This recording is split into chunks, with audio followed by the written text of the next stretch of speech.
Tonight on Voices, we'll take you inside the gay, lesbian, bisexual, and transgender community at WSU, hear your thoughts on campus attitudes, and find out what some students are doing to spread awareness on campus. Stay tuned. Voices starts right now.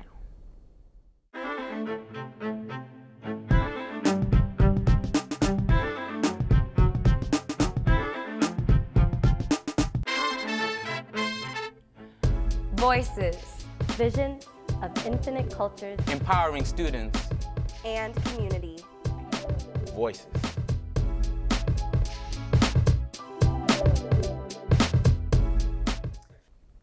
Good evening, and welcome to Voices. Earlier, Voices got to tag along with a student who identifies as part of the GLBT community and see what life is like in their shoes. My name is Garfield Hilson, and I'm a computer science major, gay African-American male. I always knew that I was gay growing up, but since I was more socialized towards being heterosexual, like I had girlfriends and stuff like that, it was only when I got a little bit older that I started realizing like my feelings towards other men. I'm actually from Florida, Fort Lauderdale, where there's a strong African-American community, so I had like 1,000 other people who were like me. Then when I basically came to Washington, I already had that foundation laid, because Washington's is quite different as far as the social construct of the number of African Americans, number one, and then two, the number of out African American homosexuals is even less, because even within the African American community, there's a big stigma as far as homosexuality still goes. Especially in our community, being like gay, homosexual, faggot, punk, all those words are negative words, and that's something I didn't want to be. But here, it's like I'm divided between the two. I'm dealing with a lot of gays, or I guess white homosexuals who you would actually feel that would be able to sympathize because they're minorities themselves, but sometimes have their own racial hang-ups. I've actually been in a meeting before where I heard a fellow person in the GLBTA actually make a statement that African Americans are all just lazy and shiftless, except for you, Garfield. Which is a statement I wouldn't expect to come out of someone's mouth, but at the same time, just because you're a minority doesn't mean that you can sympathize with another minority.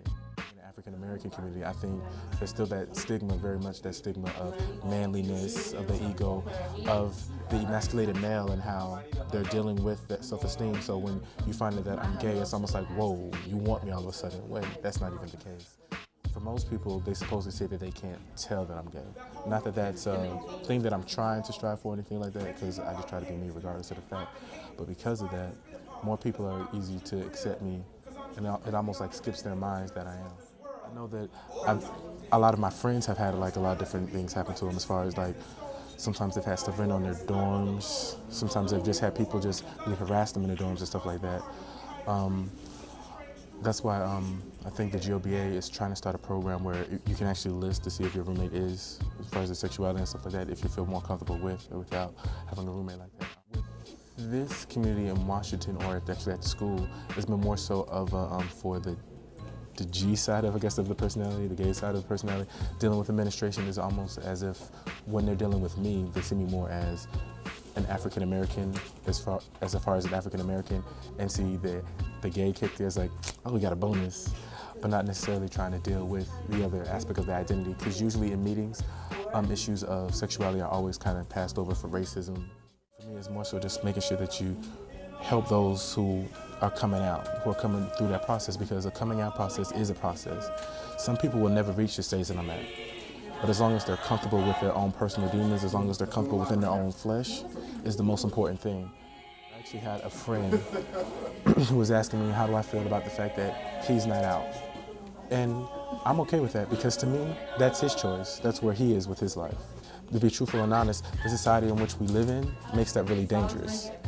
Even though I'm very comfortable within my own skin and my own flesh, there's still an issue of safety at all times.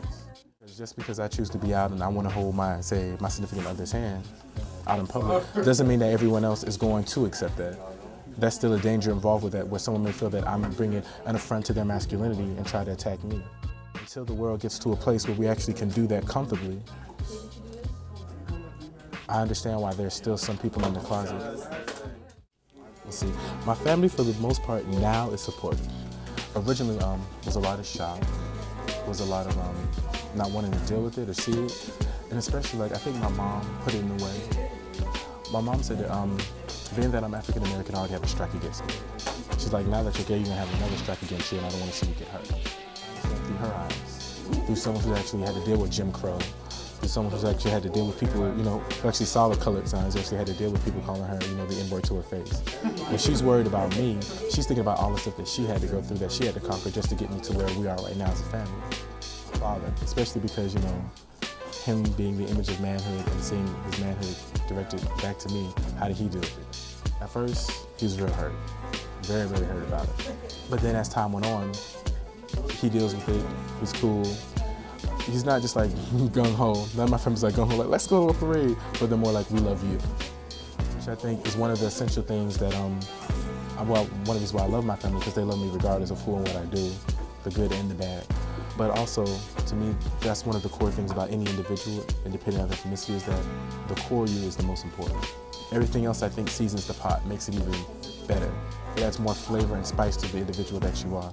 The fact that I'm gay and homosexual, to me, just brings it all together. I don't necessarily want people to be like, oh, well, he's cool, even though he's da-da-da. It's more so, I'm cool, then, oh, he's gay, that adds another little spice, that adds a little different, my own little individuality to me, that I'm black, that I like to do poetry, that I'm in computer science even though I do poetry, you know, all these different things just add more and more to the person who I am, that makes up the totality of the individual. I'm really into strengthening my community, which I see as being the global community more so, but also like African Americans and homosexuals as well, because to me it's about lifting up those who don't have to go through what I had to go through.